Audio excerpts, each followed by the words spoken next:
நான் படிக்கும்போது சாணி கூட தூக்கி தலைமையில்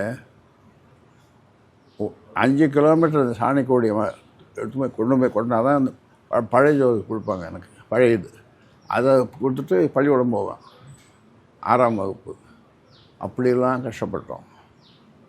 ராயபுரத்துலேருந்து ஆர்பருக்கு என்னுடைய மாமாவுக்கு அவங்க வீட்டில் தான் தங்கியிருந்தோம், அக்கா வீடு.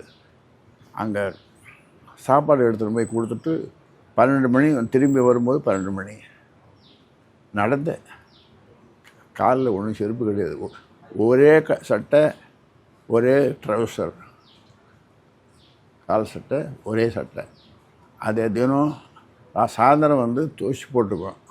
1 வருஷம் 2 வருஷம் இல்லை 3 வருஷம் இதே மாதிரி ஒரே ஒரு சட்டை, ஒரே ஒரு கால் சட்டை. இப்படியெல்லாம் என்னுடைய வரலாற்றை சொல்லணும்னா நீங்கள் எழுதுடுவீங்க. இப்படி ஒரு மனுஷனா